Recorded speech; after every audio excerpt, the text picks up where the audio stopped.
ইহুদিরা এসে বলছে, ইয়া মুহাম্মদ নাহনু না'বুদু উযাইর ইবনাল্লাহ, ওগো মুহাম্মদ আমরা আল্লাহর ইবাদত করি, আল্লাহর ছেলে আছে উযাইরের ইবাদত করি।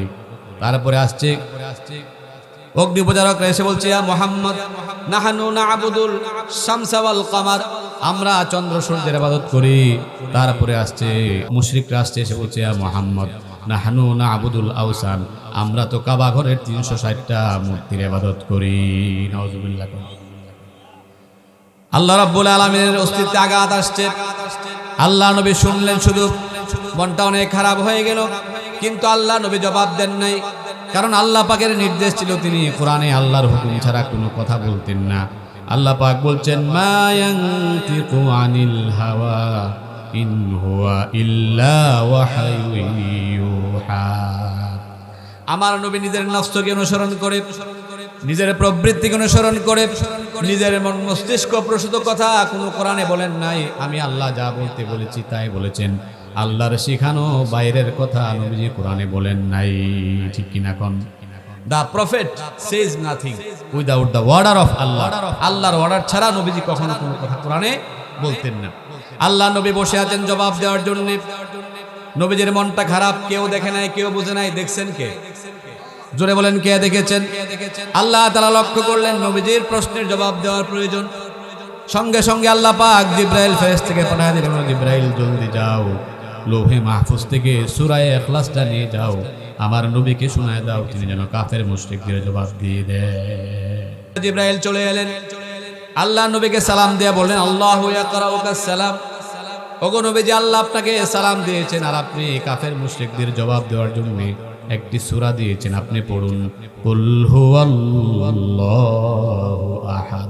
পড়েন সবাই, কুল হুয়াল্লাহু আহাদ আল্লাহুস সামাদ লাম ইয়ালিদ ওয়া লাম ইউলাদ ওয়া লাম ইয়াকুল লাহু কুফুয়ান আহাদ। এর অর্থ হচ্ছে, ও নবী আপনি বলুন আল্লাহ কয়জন? আল্লাহ একক। আল্লাহুস সামাদ, তিনি কারো মুখাপেক্ষী নন। লাম ইয়ালিদ, তিনি কাউকে জন্ম দেন নাই। ওয়া লাম ইউলাদ, কারো কাছ থেকে জন্মগ্রহণ করেন নাই। তোমরা যে ঈসাকে উযাইরকে আল্লাহর ছেলে বলেছো, চন্দ্র সূর্যকে আল্লাহর সাথে শরীক করেছো, আল্লাহর তো কোনো শরীক নাই। আল্লাহ হচ্ছে লা শারীক। জোরে কোন ঠিক কিনা? তিনি কাউকে জন্ম দেন নাই, কারো কাছ থেকে জন্মগ্রহণ করেন নাই। ওয়া লাম ইয়াকুল লাহু কুফুয়ান আহাদ, এই পৃথিবীতে আল্লাহর সমকক্ষ আর একজনও নাই।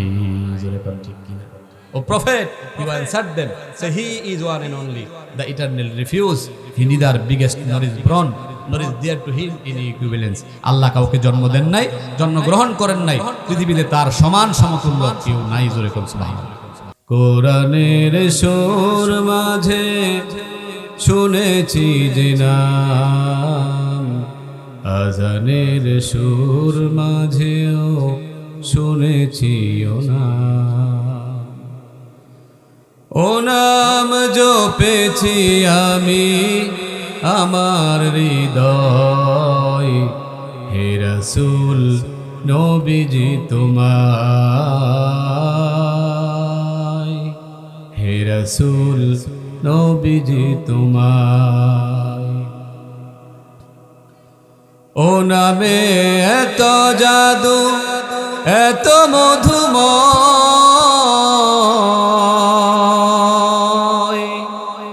ও নাম নিয়েই ফুল সুরভি ছড়ায়।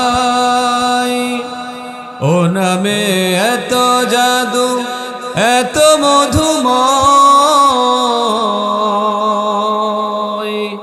ও নাম নিয়েই ফুল সুরভি ছড়ায়।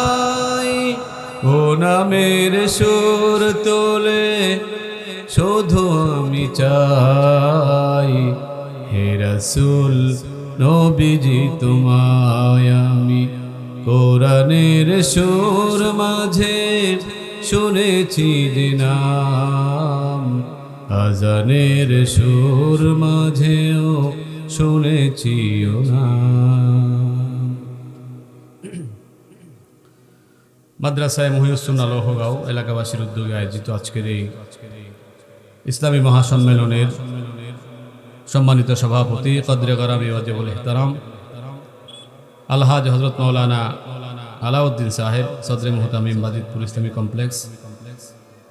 আজকের মাহফিলে ইতিমধ্যে আমাদের সামনে কথা বলেছেন আমাদের সকলের পরিচিত শ্রদ্ধাভাজন ব্যক্তি জনাব হাফেজ মৌলানা আব্দুস সাত্তার সাহেব, খতিব বাজিতপুর বাজার কেন্দ্রীয় জামে মসজিদ। উপস্থিত হয়েছেন বন্ধুবর বিশিষ্ট আলেমে দ্বীন মৌলানা মুবারকুল্লাহ আজাদি দামাত বারকাতুহুম এবং আমাদের সকলের প্রিয় মুফতি আতিকুল্লাহ দামাত বারকাতুহুম হয়তো আসবেন ইনশাআল্লাহ। মঞ্চ উপবিষ্ট আছেন জাতির শ্রেষ্ঠ সন্তান, জাতির কর্ণধার উলামায়ে কেরাম। আমার সামনে উপস্থিত অত্র এলাকার দিনদার, ইমানদার, কোরআন প্রিয়, সুন্নাহ প্রিয়, ইসলাম প্রিয় তাওহীদি জনতা। পর্দার আড়ালে বসে আলোচনা শুনছেন অত্র এলাকার পর্দানিশীন সম্মানিতা মা ও বোনেরা। আমাদের মঞ্চে আছেন মাদ্রাসার সম্মানিত মুহতামিম এবং পরিচালক হাফেজ আল আমিন সাহেব দামাত বারকাতুহুম। সপ্তগুণ শুকরিয়া আল্লাহ সুবহান মহিয়ান গরিয়ান সর্বশক্তিমান সেই রব্বুল আলামিনের দরবারে, যিনি অত্যন্ত দয়া করে আমাদেরকে কোরআনের মতো শ্রেষ্ঠ একটি আয়োজনে আমাদেরকে কিছুক্ষণ সময়ের জন্য আসার বসার তৌফিক এনায়েত করেছেন। এজন্য আমরা রব্বে কারীমের দরবারে কালিমাতুশ শুকর আদায় করছি, আলহামদুলিল্লাহ। আরেকটু জোরে পড়ছি, আল্লাহুম্মা ইন্নী আসআলুকাল হুদা ওয়াত তুকা ওয়াল আফাফা ওয়াল গিনা। লাখ কোটি নয়, বরং তার চেয়ে অনেক অনেক অনেক বেশি দরুদ ও সালামের হাদিয়া আল্লাহর সৃষ্টির প্রধান আকর্ষণ, বিশ্বসভার সভাপতি, সমস্ত নবী রাসূলগণের মাথার মুকুট, শামসুল হিদায়াত, বাদরুদ্দুজা, সাইয়্যিদুস সাকালাইন, ইমামুল মুরসালিন, খাতামুন নাবিয়্যিন ওয়াল মুরসালিন, আফতাবে নবুয়ত, শাহানশাহে রিসালাত, সরকারে দুজাহা, সুলতানে মদিনা, হুজুর আকরাম সাল্লাল্লাহু আলাইহি ওয়াসাল্লামের উপর, যাকে আল্লাহ রাব্বুল আলামিন আজ থেকে ১৫০০ বছর আগে পৃথিবীর সর্বশ্রেষ্ঠ ও সর্বশেষ নবী এবং রাসূল হিসাবে প্রেরণ করেছিলেন। আমরা সেই নবীর উপর দরুদ পড়ছি, সকলে পড়ছি সাল্লাল্লাহু আলাইহি ওয়াসাল্লাম। প্রিয় ভাইরা, আমরা কোরআনে কারীম থেকে আলোচনা শুনতে এসেছি এবং আমি আপনাদের সামনে আপনাদের সকলের পরিচিত একটি সূরা তেলাওয়াত করেছি। সূরাটির নাম কি বলেন তো? সূরাতুল ইখলাস তেলাওয়াত করেছি। আমার বিশ্বাস এই সূরাটি এখানে যারা আছেন, পর্দার আড়ালে যারা আছেন, আবাল বৃদ্ধ বনিতা, নারী পুরুষ সকলেরই মুখস্থ থাকার কথা, ঠিক কিনা বলেন? এবং আমরা এই সূরাটি নামাজে পড়ি সহজ হওয়ার কারণে, ছোট হওয়ার কারণে। কিন্তু এই সূরার ভিতরে আল্লাহ তাআলা কি বলেছেন, এটা পড়লে কি লাভ, এটার মর্যাদা কত বেশি আমরা অনেকেই হয়তো বা জানি না, ঠিক নয় কি? আজকে আমরা জানবো এই সূরাটা পড়লে কি লাভ, এই সূরার সাথে মহব্বত রাখলে কি লাভ হবে। আমি আলোচনার শুরুতে আপনাদেরকে দৃষ্টি আকর্ষণ করতে চাই যে আমরা এখানে যারা এসেছি শুধুমাত্র কেবলমাত্র একমাত্র আল্লাহ ও তার হাবিব মুহাম্মদুর রাসূলুল্লাহকে খুশি করার জন্য এসেছি, ঠিক কিনা বলেন? তো যারা এসেছেন আল্লাহ তাআলা অনেক সওয়াব দিবেন। রাসূলুল্লাহ বলেছেন লিকুল্লি হারফিন ওয়া কাদামিন ইবাদাতাস সানা। যারা পায়ে হেঁটে এসেছেন আল্লাহ তাআলা প্রত্যেকটা কদমের বিনিময়ে অন্তত পক্ষে এক বছরের নফল ইবাদতের সমান সওয়াব দিবেন। যারা বসে কথা শুনবেন প্রত্যেকটা কথার বিনিময়ে আল্লাহ তাআলা সর্বনিম্ন মিনিমাম এক বছরের নফল ইবাদতের সমান সওয়াব দিবেন। তাহলে আমরা খুশি না বেজার? বলে আলহামদুলিল্লাহ।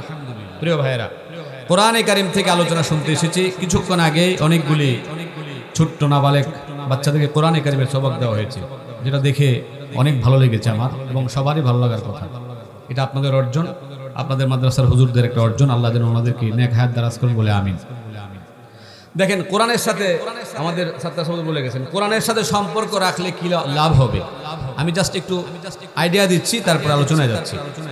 কোরআন হচ্ছে এমন একটি কিতাব, রাসূলুল্লাহ বলেছেন ইন্না হাযাল কিতাবি ইয়ারফাউ বিহি আকওয়ামান ওয়া ইয়াদউ বিহি আখারিন।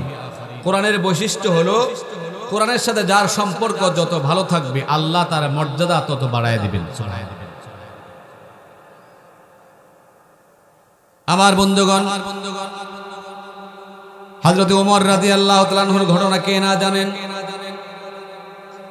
হযরত ওমর রাদিয়াল্লাহু তাআলা আনহু আরবের মধ্যে একজন টকবগে যুবক ছিলেন, মাত্র ২৬ বছরের যুবক। তখন ইসলাম তিনি কবুল করেন নাই। কাফেরদের একজন শক্তিশালী যুবক ছিলেন। আরবের মধ্যে যে কয়জন হায়ার এডুকেটেড উচ্চ শিক্ষিত লোক ছিল, এর মধ্যে ওমর ছিলেন একজন। এবং ওমর রাদিয়াল্লাহু তাআলা আনহু আল্লাহর নবীকে হত্যা করার জন্য তরবারি নিয়ে রওনা হয়েছিল, ঠিক কিনা কোন? যে ওমর ছিল কাফেরদের পক্ষের একটা শক্তি, যে ওমর ছিলেন জাহান্নামের দ্বার প্রান্তের একজন লোক, যে মাত্র তিনি কোরআনের সামনে আত্মসমর্পণ করলেন, মাথা নত করলেন, সারেন্ডার করলেন, তার বোনের ঘরে গিয়ে ইসলাম কবুল করলেন, আল্লাহ তার সম্মান এবং মর্যাদা আকাশ সমান বাড়ায়া দিলেন। নবী যখন মেরাজে গেলেন, যাওয়ার পরে জান্নাত জাহান্নাম দেখলেন। আল্লাহ নবীকে জান্নাতের সব চাইতে দামি বিল্ডিং এর সামনে দাঁড় করায় দেওয়া হলো। রাসূলুল্লাহ বলছেন জান্নাতের একটা বিল্ডিং এর স্ট্রাকচার হলো, নবীজি বলছেন লাবিনাতুম মিন যাহাবিন ওয়া লাবিনাতুম মিন ফিদ্দা, জান্নাতের বিল্ডিং এর একটা ইট হবে রূপার আর একটা ইট হবে স্বর্ণের তৈরি। জোরে বল সুবহানাল্লাহ। মিলাতুহাল মিসকুল আজফার, যার গাত্রির মশলা হবে মেশকে আম্বরের দ্বারা তৈরি। ওয়া হাসবাউহাল লুলু ওয়াল ইয়াকুত, যার পাথরগুলি টাইলসগুলো হবে দুনিয়ার সবচেয়ে দামি পাথর ইয়াকুত এবং মণিমুক্তার তৈরি। নবী যেমন একটা বিল্ডিং এর সামনে দাঁড়িয়ে আছেন, জিবরাইল বলছেন হে রাসূল সামনে চলেন, আরো তো অনেক কিছু দেখার বাকি আছে, সামনে যাওয়া লাগবে। নবীজি বলছেন জিবরাইল সামনে যাব, পরে আগে বলো লিমান হাযাল কাস, এই বিল্ডিংটা কার, এই বিল্ডিং এর মালিক কে হবে? এত সুন্দর বিল্ডিং তো আমি জীবনে কোনোদিন দেখি নাই। কি বলেন, স্বর্ণ রূপা দিয়ে তৈরি বিল্ডিং আমরা কেউ দেখছি? জিবরাইল বলছেন হে রাসূল এই বিল্ডিং এর মালিক হবে লিশাবিন মিন কুরাইশ, কুরাইশ বংশের একজন যুবক। নবীজি বলছেন ইন্নী জানান্তু আনা হুয়া, আমি মনে মনে ভাবলাম আমিও তো একজন কুরাইশ বংশের যুবক, আমি হতে পারি মালিক। আবার প্রশ্ন করলাম জিবরাইল বিল্ডিং এর মালিক যে যুবকটা হবে তার নাম কি বলো?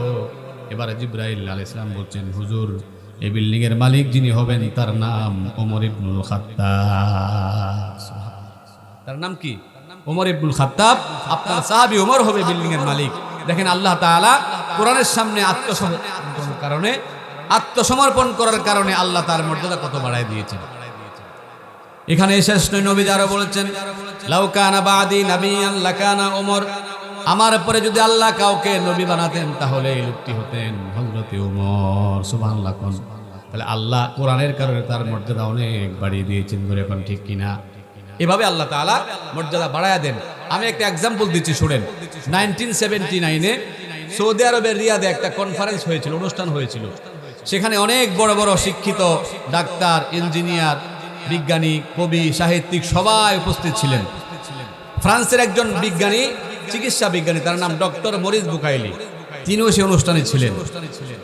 অনুষ্ঠানের শুরুতে সৌদি আরবের একজন বড় আলেম, যিনি শায়েখ যাকে বলা হয়, তিনি বক্তব্য দিচ্ছিলেন। তিনি তার উদ্বোধনী বক্তব্যে বলছিলেন যে আল্লাহর কোরআনে কোনো ভুল নাই। কি নাই? আল্লাহর কোরআনে কোনো ভুল নাই। আপনার কোন ভুল আছে নাকি? কিন্তু ডক্টর মরিস বুকাইলি সে তো খ্রিস্টান মানুষ, কোরআন সম্পর্কে তার ধারণা নাই। মনে মনে চিন্তা করলো শায়েখ বলছে কোরআনে ভুল নাই, আমি তো একজন বড় জ্ঞানী মানুষ, যে কোনোভাবেই হোক কোরআনে ভুল ধরে ছাড়বো। জোরে কোন নাউজুবিল্লাহ। কোরআনে ভুল ধরে ছাড়বো এই নিয়ত করে অনুষ্ঠান ত্যাগ করে বাড়িতে চলে গেছেন।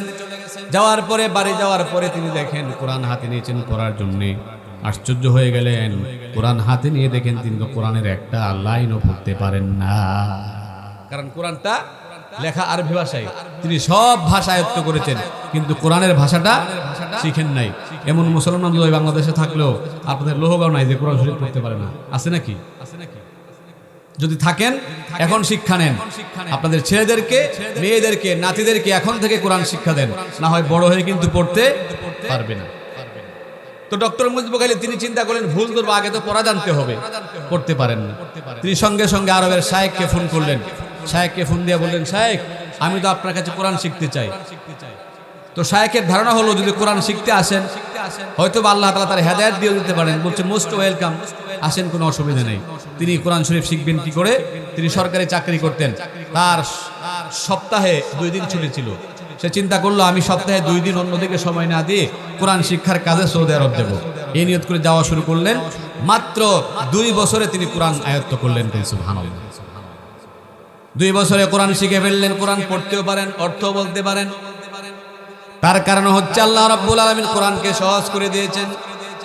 আল্লাহ রাব্বুল আলামিন কোরআনে কারীমের 5 জায়গায় একটি সূরার মধ্যে 5 বার বলেছেন, ওয়ালাকাদ ইয়াসসারনাল কুরআনা লিযিকর ফাহাল মিন মুদ্দাকির। আল্লাহ তাআলা বলছেন আমি কোরআন সহজ করেছি। কোরআন পড়া সহজ, কোরআন বোঝা সহজ, কোরআন মেমোরিতে রাখাও সহজ করেছেন কে? আল্লাহ বলছেন in that made the holy Quran easy to understand, easy to recite and easy to memorise. কোরআন পড়া, পড়ানো, বোঝা, মুখস্থ রাখা সহজ করেছে আমি আল্লাহ সুবহানাল্লাহ। আমার বন্ধুগণ, কোরআন যে সহজ করেছেন তার প্রমাণ দেখেন। আমাদের বাংলাদেশে আমরা অনেক জায়গায় দেখেছি, গত রমজান মাসে কুমিল্লার একটা পরিবারের 2 জন ভাই জন্ম থেকে অন্ধ, মাত্র 7 বছর বয়স। 7 বছর বয়সের জন্ম অন্ধ 2 জন ভাই একই পরিবারের কোরআন মুখস্থ করেছেন মাত্র 2 মাসে। কোন আল্লাহু আকবার।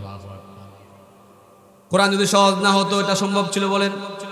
5 বছর, 7 বছর, 8 বছর, 10 বছরের বাচ্চারা কোরআন মুখস্থ করতে পারেন। কিন্তু আপনাকে বলি, যারা কলেজ, স্কুল, ভার্সিটিতে পড়েছেন, আপনারা কি এখানে দাঁড়ায় বলতে পারবেন যে আমার একটা ক্লাসের একটা বই মুখস্থ আছে 5 টু লাস্ট? বলতে পারবেন? একজন ছাত্র পাবেন না যিনি সায়েন্সে পড়ছেন, সায়েন্সের একটা বিষয়, যিনি আর্টস নিয়ে পড়ছেন তার আর্টসের একটা বিষয়, কমার্সের একটা বিষয়, কোনো বিষয় তার পরিপূর্ণ মুখস্থ আছে এমন একজন লোক, একটা ছাত্র পাবেন না, ঠিক কিনা? পাশাপাশি আপনি দেখেন দুনিয়াতে অনেক ধর্মগ্রন্থ আছে। হিন্দুদের বেদ আছে, খ্রিস্টানদের বাইবেল আছে, বৌদ্ধদের ত্রিপিটক আছে, রামায়ণ, জান্দাবাস্তা, মহাভারত, পুরাণ, ওল্ড টেস্টামেন্ট, নিউ টেস্টামেন্ট, চীনের কনফুসিয়াস আছে। পৃথিবীর কোনো ধর্মগ্রন্থের একটা ধর্মেরও একজন হাফেজ গ্রন্থের পাবেন না, জোরে কোন ঠিক কিনা? বাইবেলের হাফেজ নাই, ত্রিপিটকের হাফেজ নাই, জান্দাবাস্তার হাফেজ নাই, মহাভারতের হাফেজ নাই। পক্ষান্তরে আপনি তাকায় দেখেন, কোরআনে কারীম এত বিশাল একটা ধর্মগ্রন্থ, যার মধ্যে 6666 আয়াত আছে, প্রায় 600-এর উপরে পৃষ্ঠা আছে, 114টি সূরা আছে। এই কোরআনে হাফেজের সংখ্যা 1-2 নয়। রাবেতাতুল আলম আল ইসলামী, সৌদি আরবের একটা সংস্থা, 5 বছর আগে তারা একটা তথ্য দিয়েছেন, ইনফরমেশন করেছেন। তারা বলেছেন এই পৃথিবীতে কোরআনে কারীমের হাফেজের সংখ্যা 5 কোটি ছাড়ায় গেছে। আল্লাহু আকবার। কয় কোটি? 5 কোটি ছাড়ায় গেছে। যেখানে অন্য ধর্মগ্রন্থের একজন হাফেজ নাই, সেখানে বিশাল গ্রন্থ কোরআনের 5 কোটি হাফেজ। তার মানে আপনাদের এখানে মাদ্রাসা আছে, হাফেজ বের হবে, এরকম করে বের হচ্ছে। কিয়ামত পর্যন্ত আরো হাজার হাজার কোটি হাফেজ বের হবে, এরকম ঠিক কিনা? কোরআন যদি সহজ না হতো এটা সম্ভব ছিল? আল্লাহ রাব্বুল আলামিন কোরআনকে সহজ করেছেন, কারণ কোরআন হেফাজতের দায়িত্ব নিয়েছেন কে? জোরে কন্যা কে দায়িত্ব নিয়েছেন? আল্লাহর নবীর উপর যখন কোরআন নাজিল হচ্ছিল তখন লেখার কোনো খাতা কলম ছিল না। সাহাবায়ে কেরাম গাছের গোড়ায়, পাথর খণ্ডে, চামড়ার মধ্যে লিখে রাখতেন। নবীজি তাড়াহুড়া করতেন, কোরআন আসছে নাজিল হয়ে, আল্লাহ নবী মুখস্থ করার জন্য তাড়াহুড়া করছেন। আল্লাহ রাব্বুল আলামিন লক্ষ্য করছেন, সঙ্গে সঙ্গে আয়াত নাজিল করলেন, লা তুহাররিক বিহি লিসানাকা লিতাজালা বিহি ইন্না আলাইনা জামআহু ওয়া কুরআন। আল্লাহ পাক বলছেন, নবী হে, এই কোরআনে কারীম মুখস্থ করার জন্য আপনার এত তাড়াহুড়ার দরকার নাই। আপনি শুধুমাত্র আমার জিবরাইলের সাথে একবার পড়ে যাবেন, গোটা কোরআনে কারীম মুখস্থ করায় দেওয়ার দায়িত্ব আমি আল্লাহ। সুবহানাল্লাহ। বোঝা গেল আল্লাহ কোরআন সহজ করেছেন, এটা মেমোরিতে রাখার ব্যবস্থা করেছেন, এই জন্য কোরআন সহজ। তো ডক্টর মনির বুখারী মাত্র 2 বছরে কোরআন শিখেছেন। কেন শিখছেন মনে আছে? ভুল ধরার জন্য। এবার বাড়িতে গেছেন, গিয়া পড়া শুরু করছেন, ভুল ধরার জন্য খুঁজতেছেন। আউযু বিল্লাহি মিনাশ শাইতানির রাজীম। বিসমিল্লাহির রহমানির রহিম।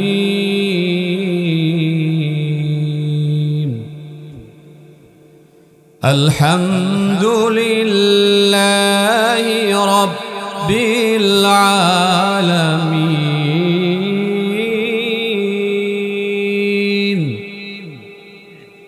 আর রহমানির রহিম। মানে এভাবে সে সূরা ফাতিহা থেকে পড়তেছে, দেখে দেখে খুব খেয়াল করে পড়তেছে, কেন? ভুল ধরার জন্য। সূরা ফাতিহা, সূরা বাকারা, সূরা আল ইমরান, সূরা নিসা, সূরাতুল মাইদা, আনআম, আনফাল সব পড়তে পড়তে ডক্টর মুনির বুখাইলি, একজন চিকিৎসা বিজ্ঞানী, অনেক বড় জ্ঞানী মানুষ, কোরআনে কারিমের সূরা নাহালের 89 নম্বর আয়াতে যখন পৌঁছার পরে তিনি একবারে নিশ্চুপ হয়ে গেলেন, একেবারে কিংকর্তব্য বিমূঢ় হয়ে গেলেন। আয়াতটা তিনি পড়ছেন, আল্লাহ তাআলা বলছেন ওয়ানাজ্জালনা আলাইকাল কিতাবা তিবয়ানান লিকুল্লি শাইইন ওয়া হুদাও ওয়া রাহমাতাল লিল মুসলিমিন।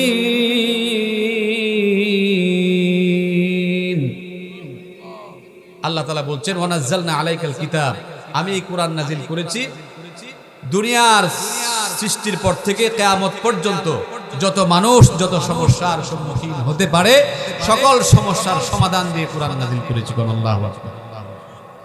সব সমস্যার সমাধান আছে না নাই কোরআনে? জোরে কোন আছে না নাই? কোরআনে কারিমে সব সমস্যার সমাধান আছে। ডক্টর মুনির বুখাইলি একজন বিশাল বড় জ্ঞানী মানুষ, তিনি দেখলেন কোরআনে কারিমে সৌরজগতের কথা আছে, চন্দ্রের কথা আছে, সাগর মহাসাগরের কথা আছে, লো গ্রাভিটেশনের কথা আছে, ব্ল্যাক হোলের কথা আছে, কি এমব্রিওলজি, কি অ্যাস্ট্রোলজি, কি ভূতত্ত্ব, কি ইতিহাস, কি হিউম্যান অ্যানাটমি, সব কথা কোরআনে আছে, কোনো তথ্যপাত্রবাদ পড়ে নাই।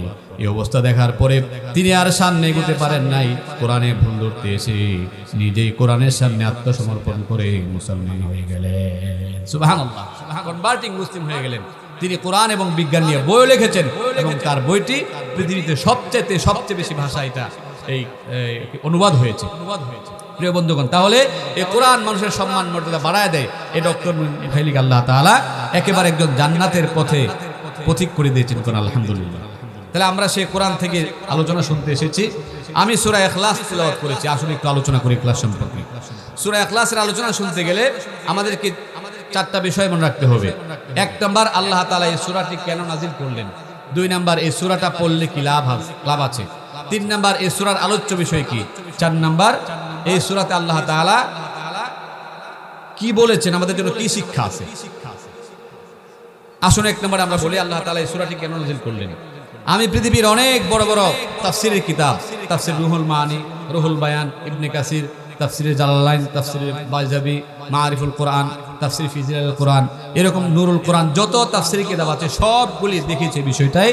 সব জায়গায় একটি কথাই বলা হয়েছে যে আল্লাহ তাআলা এই সূরাটিকে কাফের মুশরিকদের প্রশ্নের জবাব দেওয়ার জন্য নাজিল করেছেন। বিষয়টা কি? বিষয়টা হচ্ছে নবীজি একদিন আসরের নামাজ পড়ে বসে আছেন কাবা শরীফে। খ্রিস্টান, ইহুদি, অগ্নি পূজারী, মুশরিক, এই 4টা গ্রুপের কিছু লোক 4টা গ্রুপে ভাগ হয়ে নবীজির কাছে আসছেন। প্রথমে আসছেন খ্রিস্টানরা, এসে বলছেন ইয়া মুহাম্মদ নাহনু না'বুদু ঈসা ইবনাল্লাহ, ওগো মুহাম্মদ আমরা তো আল্লাহর ছেলে ঈসার ইবাদত করি, আল্লাহর ইবাদত করি। জোরে কর নাউযুবিল্লাহ। তারপরে আসছে ইহুদিরা, এসে বলছে ইয়া মুহাম্মদ নাহনু না'বুদু উযাইর ইবনাল্লাহ, ওগো মুহাম্মদ আমরা আল্লাহর ইবাদত করি, আল্লাহর ছেলে আছে উযাইরের ইবাদত করি। তারপরে আসছে অগ্নি পূজারকরা, এসে বলছে ইয়া মুহাম্মদ নাহনু না'বুদুল শামসা ওয়াল কামার, আমরা চন্দ্র সূর্যের ইবাদত করি। তারপরে আসছে মুশরিকরা, আসছে এসে বলছে ইয়া মুহাম্মদ নাহনু না'বুদুল আওসান, আমরা তো কাবা ঘরের 360টা মূর্তির ইবাদত করি। নাউযুবিল্লাহ। আল্লাহ রাব্বুল আলামিনের অস্তিত্বে আঘাত আসছে। আল্লাহ নবী শুনলেন, শুধু মনটা অনেক খারাপ হয়ে গেল, কিন্তু আল্লাহ নবী জবাব দেন নাই, কারণ আল্লাহ পাকের নির্দেশ ছিল তিনি কোরআনে আল্লাহর হুকুম ছাড়া কোনো কথা বলতেন না। আল্লাহ পাক বলছেন মা ইয়ানতিকু আনিল হাওয়া ইন হুয়া ইল্লা ওয়াহয়ুন ইউহা। আমার নবী নিজের নফসকে অনুসরণ করে, নিজের প্রবৃত্তিকে অনুসরণ করে, নিজের মন মস্তিষ্ক প্রসূত কথা কোনো কোরআনে বলেন নাই। আমি আল্লাহ যা বলতে বলেছি তাই বলেছেন। আল্লাহর শিখানো বাইরের কথা নবীজি কোরআনে বলেন নাই। ঠিক কিনা কোন? The prophet says nothing without the order of Allah. আল্লাহর অর্ডার ছাড়া নবীজি কখনো কোনো কথা কোরআনে বলতেন না। আল্লাহ নবী বসে আছেন জবাব দেওয়ার জন্য। নবীজির মনটা খারাপ, কেউ দেখে নাই, কেউ বুঝে নাই। দেখছেন কে? জোরে বলেন কে দেখেছেন? আল্লাহ তাআলা লক্ষ্য করলেন নবীজির প্রশ্নের জবাব দেওয়ার প্রয়োজন। সঙ্গে সঙ্গে আল্লাহ পাক জিবরাইল ফেরেশতাকে পাঠিয়ে দিলেন, জিবরাইল জলদি যাও, লৌহে মাহফুজ থেকে সূরা ইখলাসটা নিয়ে যাও, আমার নবীকে শোনায় দাও, তিনি যেন কাফের মুশরিকদের জবাব দিয়ে দেয়। জিবরাইল চলে এলেন, আল্লাহ নবীকে সালাম দিয়ে বললেন, আল্লাহু ইয়াকরাউকাস সালাম, ওগো নবীজি আল্লাহ আপনাকে সালাম দিয়েছেন আর আপনি কাফের মুশরিকদের জবাব দেওয়ার জন্য একটি সূরা দিয়েছেন, আপনি পড়ুন কুল হুয়াল্লাহু আহাদ। পড়েন সবাই, কুল হুয়াল্লাহু আহাদ আল্লাহুস সামাদ লাম ইয়ালিদ ওয়া লাম ইউলাদ ওয়া লাম ইয়াকুল লাহু কুফুয়ান আহাদ। এর অর্থ হচ্ছে, ও নবী আপনি বলুন আল্লাহ কয়জন? আল্লাহ একক। আল্লাহুস সামাদ, তিনি কারো মুখাপেক্ষী নন। লাম ইয়ালিদ, তিনি কাউকে জন্ম দেন নাই। ওয়া লাম ইউলাদ, কারো কাছ থেকে জন্মগ্রহণ করেন নাই। তোমরা যে ঈসাকে উযাইরকে আল্লাহর ছেলে বলেছো, চন্দ্র সূর্যকে আল্লাহর সাথে শরীক করেছো, আল্লাহর তো কোনো শরীক নাই, আল্লাহ হচ্ছে লা শারীক। জোরে কোন ঠিক কিনা? তিনি কাউকে জন্ম দেন নাই, কারো কাছ থেকে জন্মগ্রহণ করেন নাই। ওয়ালাম ইয়াকুল্লাহু কুফুয়ান আহাদ, এই পৃথিবীতে আল্লাহর সমকক্ষ আর একজনও নাই। জোরে কোন ঠিক কিনা? O prophet, you answered them, say he is one and only, the eternal refuge. He neither biggest nor is born, nor is there to him any equivalence. আল্লাহ কাউকে জন্ম দেন নাই, জন্মগ্রহণ করেন নাই, পৃথিবীতে তার সমান সমতুল্য কেউ নাই। জোরে কোন সুবহানাল্লাহ। এটা হচ্ছে সূরা ইখলাসের নাজিলের কারণ। এই কারণে আল্লাহ কাফের মুশরিক ইহুদিদের প্রশ্নের জবাব দেওয়ার জন্য সূরাটি নাজিল করেছেন। এবার আসেন 2 নম্বর পয়েন্টে, সূরাটি পড়লে কি লাভ হবে? কারণ লাভ জানলে আমরা সবাই কাজ করতে রাজি। বলে না গ্রামে যে মানুষ লাভ দেখলে লোহার বোঝা মাথায় নেই, আর লাভ না থাকলে তুলার বোঝাও নিতে চায় না। লাভ কি শুনেন? 1 নম্বর লাভ, আন আব্দুল্লাহ ইবনে আব্বাস রাদিয়াল্লাহু আনহুমা قال قال النبي صلى الله عليه وسلم من أراد أن ينام فنام على يمينه فقرأ سورة الإخلاص 100 مرة فإذا كان يوم القيامة يقول الرب عز وجل يا عبدي ادخل على يمينك الجنة। জোরে কোন আল্লাহু আকবার। এবার অর্থটা শুনেন। আল্লাহর নবীর প্রাণপ্রিয় সাহাবী, নবীজির আপন চাচাতো ভাই হযরত আব্দুল্লাহ ইবনে আব্বাস রাদিয়াল্লাহু আনহুমা থেকে বর্ণিত হাদিস। তিনি বলছেন, মান আরাদা ইয়ানামা, যে ব্যক্তি রাতের বেলায় ঘুমাতে যায়, ফানামা আলা ইয়ামিনিহি, সে যেন ডান কাত হয়ে ঘুম শুরু করে। কোন কাতে? ডান দিকে ঘুম শুরু করবেন। কারণ নবীজি বলছেন, যে ব্যক্তি ডান দিকে ঘুম শুরু করবে, আল্লাহ তাআলা, আল্লাহর ফেরেশতারা সারা রাত্রি ওই বান্দার আমলনামায় একটা সুন্নতের উপর আমলের সওয়াব লিখতে থাকবেন। সহজ কাজ, আমল করলেই হলো। এরপরে আমরা যখন শুতে যাব, ওয়াজ শুনে ব্যবসা বাণিজ্য এসে থেকে যখন আমরা বাড়িতে আইসা ঘুমাতে যাই, আপনি বলেন তো শোয়ার পরে কি ঘুম আসে নাকি? শোয়ার পরে ঘুমাইছে পরে অনেক মানুষেরই ঘুম আসে না, একটু দোকানের চিন্তা, ব্যবসার চিন্তা, সন্তানের চিন্তা, অনেক চিন্তা মাথায় ঘুরপাক খায়। এরপরে মিস্টার মোবাইল শরীফ তো আছে নাকি? মোবাইল আছে, যতক্ষণ চোখের পাতা নড়ে ততক্ষণ মোবাইল চলে, ঠিক কিনা? কারণ অনেকের আছে না এরকম। তো তার মানে আমরা শুইলেই ঘুম আসে না। নবীজি বলছেন, এই শোয়া এবং ঘুম আসার মাঝখানে যে ডিস্টেন্সটা আছে, সময়টা আছে, এই সময় যদি কেউ 100 বার সূরা ইখলাস পড়ে, যদি কেউ সূরা ইখলাস 100 বার পড়তে পারে, নবীজি বলছেন তার মৃত্যু বিমানের সাথে। কবরের সওয়াল জবাব সহজ করে দেওয়া হবে, ডান হাতে আমলনামা দেওয়া হবে। আল্লাহ তাআলা ডাক দেয়া বলবেন, কিয়ামতের দিন ডাক দেয়া বলবেন, রে বান্দা, যেমন করে তুমি ঘুমাবার পূর্বে ডান কাত হয়ে সূরা ইখলাস 100 বার তেলাওয়াত করতে, উদখুল আলা ইয়ামিনিকাল জান্নাহ, আজকেও তুমি জান্নাতের ডান দিক দিয়ে জান্নাতে ঢুকে যা। যেমন করে ঘুমানোর পূর্বে ডান কাত হয়ে পড়তে, আজকেও ঢুকে যাও। এটা 100 বারের কথা বলা হয়েছে, একটু কঠিন মনে হয়, তাই না? যে এত লম্বা পড়া পরিপূর্ণ সময়। কিন্তু আল্লাহর নবী, আমাদের দয়াল নবী, উম্মতের কান্ডারি নবী, উম্মতের উপর জুলুম করেন নাই, নবী যারা সহজ করেছেন।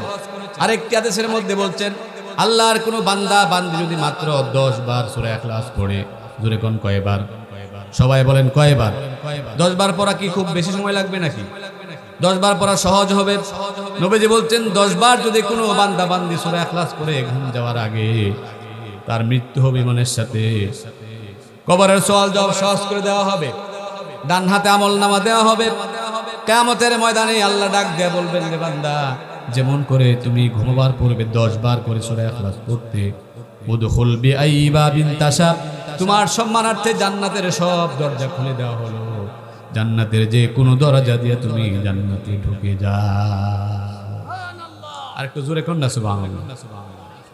তার মানে সূরা ইখলাস পড়লে জান্নাতে যাওয়ার রাস্তা সহজ হয়। 1 নাম্বার লাভ। 2 নাম্বার লাভটা শুনেন। আন আবি হুরায়রা রাদিয়াল্লাহু আনহু قال قال النبي صلى الله عليه وسلم, হযরত আবু হুরায়রা রাদিয়াল্লাহু তাআলা আনহু হাদিস কানা বর্ণনা করেছেন। তিনি বলছেন, আমি রাসূলের জবান থেকে শুনেছি, তিনি বলছেন, ইন্না সূরাতাল ইখলাসি হিয়া তা'দিলু সুলুসাল কুরআন, নিশ্চয়ই এই সূরা ইখলাস হচ্ছে কোরআনে কারীমের 1/3, 3 ভাগের 1 ভাগের সমান। কয় ভাগের? 3 ভাগের 1 ভাগ হলে কয় পারা হয়? সবাই কোন না কয় পারা?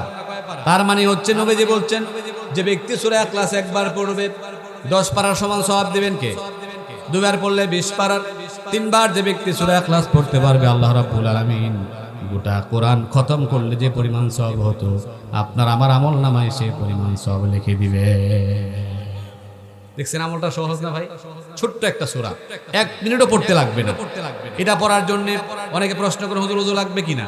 ওযু লাগবে না, গোসল লাগবে না, শরীরটা পাক থাকলেই হলো। এরপরে আপনি দোকানে বসে আছেন, পড়তে পারেন।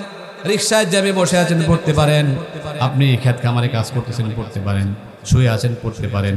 কোনো অবস্থায় পড়তে কোনো বাধা নাই, কঠিনও লাগবে না। আল্লাহ পাক সহজ করে দিয়েছেন, ঠিক কিনা? তাইলে সূরা ইখলাসের আমল আমরা করব ইনশাআল্লাহ। 2 নাম্বার লাভ। 3 নাম্বার লাভ শুনেন। নবীজি একবার জিহাদের জন্য একটি দল পাঠালেন, জিহাদ করার জন্য। জিহাদ বোঝেন তো নাকি? জিহাদ কি? আল্লাহর দ্বীন প্রতিষ্ঠার জন্য, ইসলাম প্রতিষ্ঠার জন্য, মাতৃভূমি রক্ষার জন্য যে জিহাদ হয় শারীরিকভাবে, এরপর সশস্ত্র জিহাদ হয়, এটা হচ্ছে জিহাদ, ঠিক কিনা? কর জিহাদটা আপনার অন্যান্য ইবাদতের মতোই কখনো কোনো ফরজ হয়ে যায় যদি রাষ্ট্রের পক্ষ থেকে নির্দেশ আসে। কিন্তু আমরা জিহাদটাকে অনেক ভয়ঙ্কর মনে করি, যে জিহাদ মানে হচ্ছে কি ভয়ের একটা জিনিস।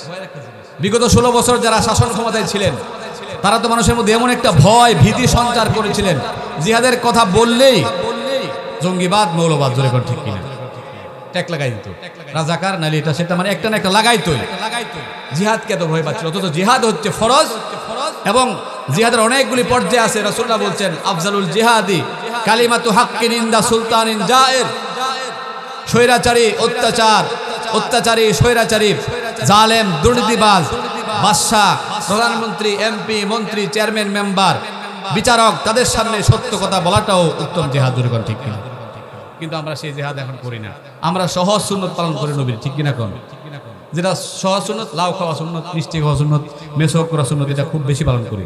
এগুলো পালন করতে বাধা নাই, করবেন, সওয়াব তো অবশ্যই আছে। কিন্তু এটার সাথে জিহাদ করা যে ফরজ, সত্য কথা বলা ফরজ, জালেমের বিরুদ্ধে অস্ত্র ধরা ফরজ, এটাও স্বীকার করতে হবে, ঠিক কিনা? সুন্নত সহজ না, কঠিন সুন্নত আছে। সুন্নত নয় শুধু দাওয়াতের মেহমান, সুন্নত নয় শুধু খাওয়া শেষ মধুপান, আরো কিছু সুন্নাত আছে তুমি জানো কি? জানলেও জীবনে কখনো তা মানো কি, ঠিক কিনা? সুন্নাত শুধু নয় মাজলুম সহায়ক, সুন্নাত ওহুদের জালিমের প্রতিরোধ, সুন্নাত শুধু নয় নির্জনে ধ্যানে যাওয়া, আর সুন্নাত হলো পাথরের আঘাত খাওয়া, মুহাব্বতে তার সুদিনের সাথী তুমি, দুর্দিনেও তার পাশে থাকো কি? আরো কিছু সুন্নাত আছে তুমি জানো কি? জানলেও জীবনে কখনো তা মানো কি? সব সুন্নত। আমার উপর যদি জুলুম আসে, অত্যাচার আসে, এমনকি সত্য কথা বলতে গিয়ে আমার রক্ত দেওয়া লাগে, ফাঁসির মঞ্চেও ঝুলতে হয়, তারপরও সত্য কথা বলতে হবে, ঠিক কিনা? নির্দেশটা কার? আল্লাহর। আল্লাহ সূরা আহজাব বলছেন, ইয়া আইয়ুহাল্লাযীনা আমানু ইত্তাকুল্লাহ ওয়া কুলু কাওলান সাদীদা। O the good person, be afraid of Allah and speak the truth and he will make your activities good and pardon will you. ও ঈমানদাররা, আল্লাহকে ভয় করো, সত্য কথা বলো, কারণ যারা আল্লাহকে ভয় করবে তারা আর কাউকে ভয় করবে না, তারা সত্য কথা বলতে পারবে। ঠিক কিনা করবে? আমরা সত্য কথার জিহাদ করবো ইনশাআল্লাহ। তো রাসূলের কারীম সাল্লাল্লাহু আলাইহি ওয়াসাল্লাম ওই সাহাবীদেরকে জিহাদে পাঠালেন, একজনকে ইমাম বানায় দিলেন। ওই ইমামের তেলাওয়াত ছিল অনেক সুন্দর, তিনি কোরআনে কারীম খুব সুন্দর করে পড়তে পারতেন। কোরআনে কারীমের তেলাওয়াত অনেক সুন্দর না ভাই, কি বলেন? দুনিয়ার যত ধর্মগ্রন্থ আছে, যত কবিতার বই আছে, যত সাহিত্যের বই আছে, যত কিছু আছে, গল্পের বই আছে, সব কোনো বইয়ের সাথে কোরআনের তুলনা আছে? সবচেয়ে সুন্দর হচ্ছে কোরআন। কোরআন হচ্ছে এমন একটা কিতাব, এই কিতাব শুনলে পড়লে মানুষ কি হয় না? বিরক্ত হয় না।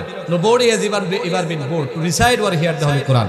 কোরআন শুনলে পড়লে কখনো বিরক্ত হয় না। সুবহানাল্লাহ বলে। কোরআনের মর্যাদা হচ্ছে, রাসূলুল্লাহ বলছেন, তিনটা জিনিসের দিকে তাকাইলে সওয়াব। কয়টা জিনিস? আন-নাযরু ইলাল মাসহাফি ইবাদা, কোরআনের দিকে তাকায় থাকলে সওয়াব, পড়তে হবে না, ধরতে হবে না, ছুঁইতে হবে না, এই সব। আন-নাযরু ইলাল ওয়ালিদাইনি ইবাদা, মা বাবার চেহারার দিকে তাকাইলে সওয়াব দিবেন কে? তাহলে কোরআনের বৈশিষ্ট্য হলো কোরআন শুনলে মানুষ বিরক্ত হয় না কখনো। ফর এক্সাম্পল আমি আপনাদেরকে বলি, আজ থেকে 10-15 বছর আগে আমাদের দেশে অনেক অনেক গান ছিল। যুবকেরা এই গানগুলো খুব গাইতো, শুনতো, বলতো, আমরা শুনতাম। ছিল না গান? আমি বলি আপনাদেরকে, 10 বছর আগে বা আরো কিছুদিন আগে একটা গান ছিল, ও প্রিয়া তুমি কোথায়, ছিল কিনা? এরপরে ফাইটটা যায়, কি বলেন, জোড়া দেওয়ার বুদ্ধি নেই, আছে না গানে? এরপরে মাঝে মধ্যে কিছু গান আমাদের পার্শ্ববর্তী দেশ থেকে রিলিজ হয়, আমরা যুবকরা খুব গাই। দেখবেন হিন্দি গানের পাগল তো আমরা খুব বেশি। বৈশাখ মাসেও হিন্দি গান বাজায়, আছে না এরকম? 16 ডিসেম্বর হিন্দি গান বাজায়। দেখ, আমি ওদিকে যাচ্ছি না, আমরা খুব হিন্দির পাগল। বাচ্চারা দেখবেন গান একটা আইলে খুব গায়, কুচ কুচ হোতা হ্যায়, তেরে মেরে মেরে তেরে, আছে না এরকম গান? আচ্ছা, আপনারা বলেন, বোঝাবার জন্য বলছি। এখন 15 বছর আগে যে গানটা খুব জনপ্রিয় ছিল, মমতাজের গান, আসিফ আকবরের গান, এই গানগুলিকে আপনারা এখন শুনেন? যুবকরা আগে সবসময় গান গাইতো, উঠতে বসতে, গোসল করতে, খাইতে, রাস্তা দিয়ে হাঁটতে গাইতো। কিন্তু এখন কি আছে এগুলা? নাই। কেন? যেগুলোর মধ্যে আল্লাহর রাসূলের সম্পর্ক নাই, এগুলি মানুষ কয়েকদিন শুনলে বিরক্ত হয়ে যায়। ঠিক কিনা কোন? কিন্তু যেখানে আল্লাহর সম্পর্ক আছে, এগুলো শুনলে বিরক্ত হয় না। কবি নজরুল ইসলামের কত শত বছর আগের গান লেখা, শুনলে খালি ভালোই লাগে। ঠিক কিনা কোন? মন উদ্দীলিত হয়। ত্রিভুবনের প্রিয় মুহাম্মদ এলো রে দুনিয়ায়, রে সাগর আকাশ বাতাস দেখবে যদি। আছে না? তো এই গানগুলো শুনলে মানুষের মনে প্রশান্তি আসে, বিরক্ত হয় না। এরপরে দেখেন, কোরআনে কারিমের তেলাওয়াতটা এমন তেলাওয়াত যেটা শুনলে মানুষ বিরক্ত হয় না কখনো। 1500 বছর আগে কোরআন নাজিল হয়েছে। কয় হাজার বছর? 1500 বছর আগে কোরআন নাজিল হলো। 1500 বছর আগে ইমাম সাহেবরা সূরা ফাতিহা দিয়ে নামাজ পড়তেন। ঠিক কিনা কোন? 1500 বছর পার হয়ে গেছে, এখনো সূরা ফাতিহা নামাজে আছে না নাই? কোন মুসল্লি বিশ্বের কোন প্রান্তে কেউ তো দাঁড়ায় বলে নাই যে হুজুর সূরা ফাতিহা অনেক পুরাতন হয়ে গেছে, এটা বাদ দেন, বলছে নাকি? এই কারণে বলে নাই কোরআন শুনলে বিরক্ত হয় না। যারা সৌদি আরব গিয়েছেন, মক্কাতুল মুকাররমায়, মদিনাতুল মুনাওয়ারায় যারা নামাজ পড়েছেন, যারা সুদাইসির পিছনে নামাজ পড়েছেন, আব্দুল্লাহ জোহানের পিছনে নামাজ পড়েছেন, দেখবেন ঘন্টার পর ঘন্টা সময় চলে যায়। একজন মানুষ কোরআন কিছুই বোঝে না, কিন্তু কয়েক ঘন্টা পার হয়ে গেল কখনো বিরক্ত হয় না, বরঞ্চ তার চোখ দিয়া পানি বের হয়ে যায়। জোরে কোন ঠিক কিনা? প্রিয় বন্ধুগণ, এটা হচ্ছে কোরআনের বৈশিষ্ট্য। কোরআন শুনে শুধু মানুষ না, কোরআন শুনে কোটি কোটি মানুষ ইসলাম কবুল করছে, আরো করবে। এমনকি জিনেরা পর্যন্ত কোরআনে কারিম শুনে রাসূলুল্লাহর জবানে জিনেরা পর্যন্ত ইসলাম কবুল করেছে। জোরে কোন ঠিক কিনা?